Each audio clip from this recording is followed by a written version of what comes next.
Direct News TV. July 28, 2023. Russia-Ukraine war updates. Russia, Africa promote multipolar order. Poland, Lithuania mull shutting Belarus border over Wagner.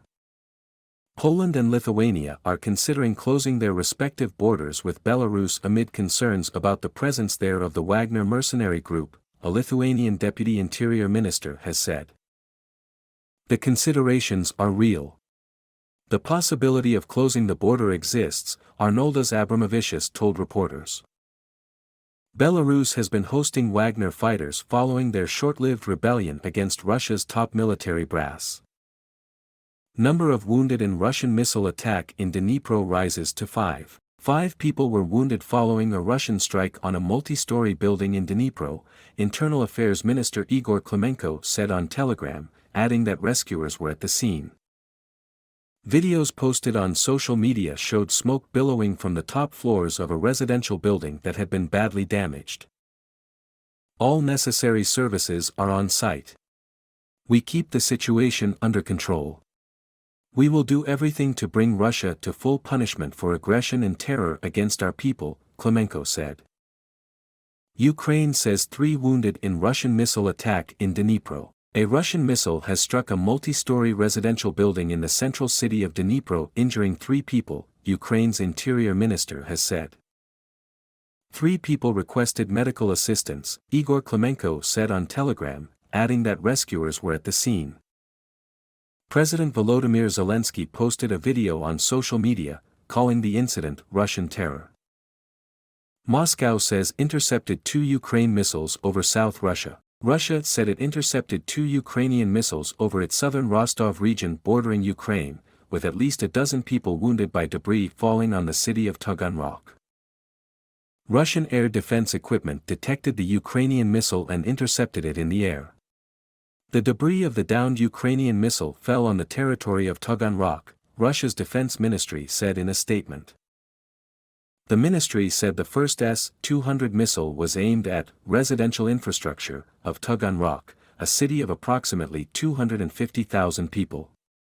Shortly after, it said it downed a second S-200 missile near the city of Azov, with debris falling in an unpopulated area.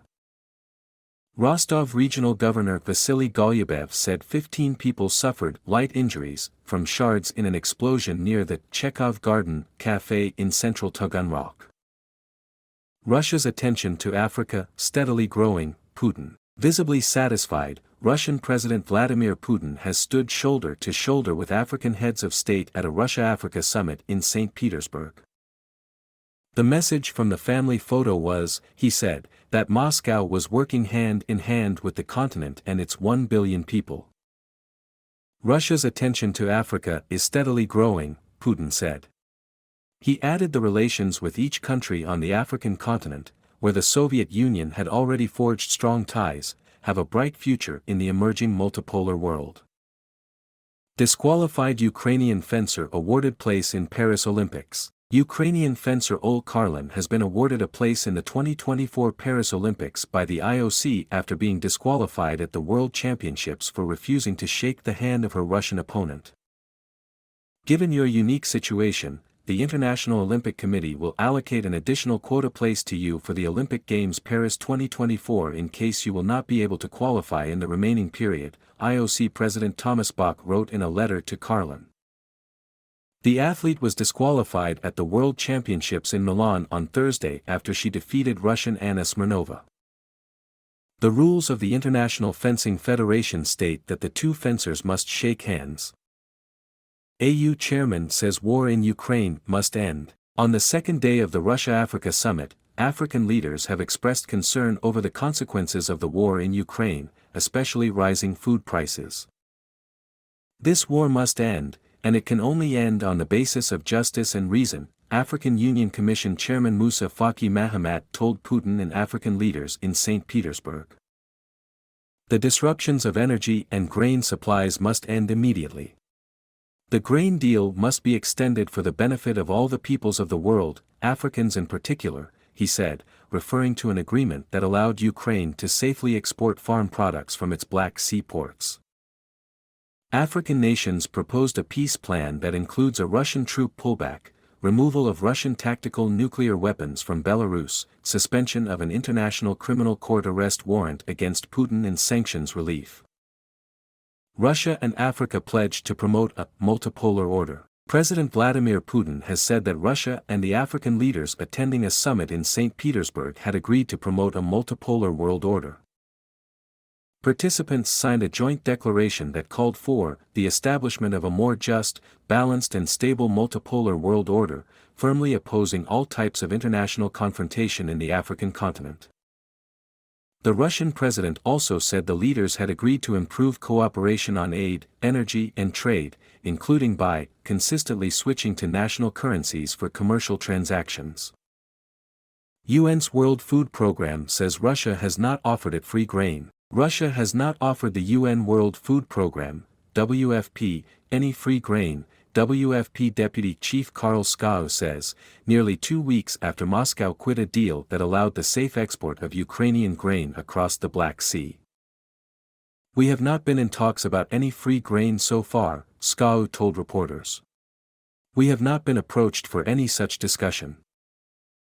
Putin told African leaders at a summit in St. Petersburg that Moscow was able to replace Ukrainian grain exports to Africa and that he would give tens of thousands of tons of grain to 6 countries within months. Ukrainian grain is a primary UN food aid source. Under the Black Sea Export Pact, the WFP purchased and shipped 725,000 tons of grain to Afghanistan, Djibouti, Ethiopia, Kenya, Somalia, Sudan and Yemen over the past year. The pact had allowed WFP to procure 80% of its wheat purchases this year from Ukraine, up from 50% in 2021 and 2022. UN's World Food Programme says Russia has not offered it free grain. Russia has not offered the UN World Food Programme, WFP, any free grain, WFP Deputy Chief Karl Skau says, nearly 2 weeks after Moscow quit a deal that allowed the safe export of Ukrainian grain across the Black Sea.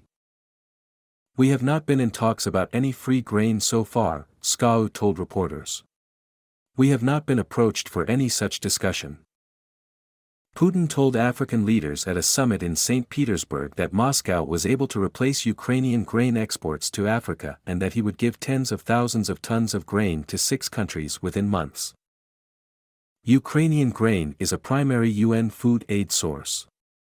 Under the Black Sea Export Pact, the WFP purchased and shipped 725,000 tons of grain to Afghanistan, Djibouti, Ethiopia, Kenya, Somalia, Sudan and Yemen over the past year.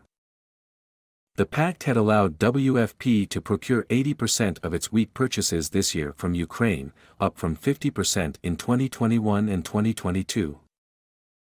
Putin shows readiness to negotiate with Ukraine, Assoumani. Azali Assoumani, the chair of the African Union, said Putin had shown readiness to negotiate with Ukraine, and that the other side now needed to be persuaded. "President Putin has shown us that he is ready to engage in dialogue and find a solution," he added. "Now we need to convince the other side." Putin had told the African leaders that it was Kiev that was refusing to negotiate with him under a decree it passed shortly after he claimed last September to have annexed 4 Ukrainian regions that Russia partly controls. Russia has long said it is open to talks but that they must take account of these new realities on the ground. Zelensky has rejected the idea of a ceasefire that would leave Russia in control of nearly a fifth of his country and give its forces time to regroup after 17 grinding months of war. African Union chair says Putin's grain offer not enough, ceasefire needed. The chair of the African Union has said in a closing address to a Russia-Africa summit in St. Petersburg that proposals by Russian President Vladimir Putin to provide grain to Africa are not sufficient and that a ceasefire in Ukraine is needed. "The President of Russia demonstrated that he is ready to help us in the field of grain supply," Azali Assoumani said. "Yes, this is important, but it may not be quite enough. We need to achieve a ceasefire." Putin told the African leaders that Russia was ready to supply Africa with grain, some of it for free, after refusing last week to extend the Black Sea Grain Initiative, which had permitted Ukraine to export grain safely from its seaports despite the war. Ukrainian troops set to receive 1,700 drones. Ukrainian troops are about to receive a consignment of 1,700 attack and reconnaissance drones to help with the counteroffensive, officials have said. Mikhailo Fedorov, a deputy prime minister, said 1,700 drones were on their way to the front lines to help the offensive. All of them are now going to the front to protect the lives of our soldiers, to make our artillery even more accurate, to destroy the enemy, Fedorov said in a video that showed hundreds of drones laid out in rows on a field. Ukrainian producers have sharply increased domestic drone production and more than 10,000 drone operators have been already trained with another 10,000 currently receiving training, Fedorov said. My name is Kingsley. Please like, share, subscribe and hit that notification bell so you can be the first to be notified whenever we post. You won't regret it.